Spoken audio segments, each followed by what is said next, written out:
ఒకప్పుడు తులసీదాస్ గారు గంగ ఒడ్డున నిలబడి ఉన్నారు. ఒక ఆవిడ గబగబా వచ్చి ఆయన కాళ్ళ మీద పడి నమస్కారం చేసింది. ఎప్పుడూ అలవాటు మీద తులసీదాస్ గారు దీర్ఘసుమంగళీభవ అన్నారు. అయ్యా, నన్ను దీర్ఘసుమంగళీభవ అంటున్నారు, నా భర్త మరణించాడు, అదిగో చితి మీద పడుకోబెడుతున్నారు దహన సంస్కారానికి, మీ నోట వంట వచ్చిన మాట అబద్ధం కాకూడదు అందావిడ. నా నోట రావడం ఏమిటమ్మా, రాముడు పలికించాడు. ఆయన వెంటనే అక్కడికి వెళ్ళి ఆ కమండలంలో నీళ్లు తీసి ఆ శవం మీద చల్లి రామనామం చెప్పారు. చటుక్కున లేచి కూర్చున్నాడు. ఇది చూశారు పాదుషా యొక్క గూఢచారులు ఆ గంగా తీరంలో తిరుగుతూ. తులసీదాస్ గారి దగ్గర రకరకాలైనటువంటి విన్యాసాలున్నాయి, ఆయన ఏమైనా చెయ్యగలడని పాదుషాకి చెప్పారు. పాదుషా తులసీదాస్ని పిలిపించారు.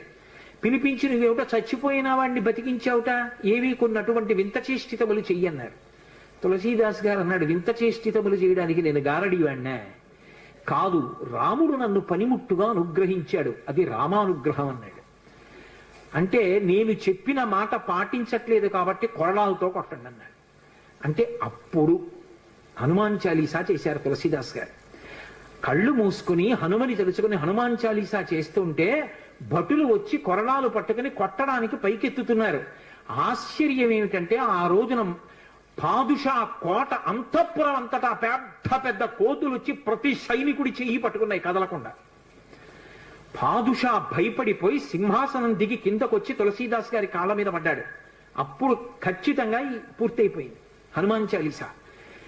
ఆ తులసీదాస్ గారి చదివినప్పుడు అన్ని కోతుల రూపంలో వచ్చి ఎదురుగుండా హనుమ నిలబడి కాపాడారు తులసీదాస్ గారిని.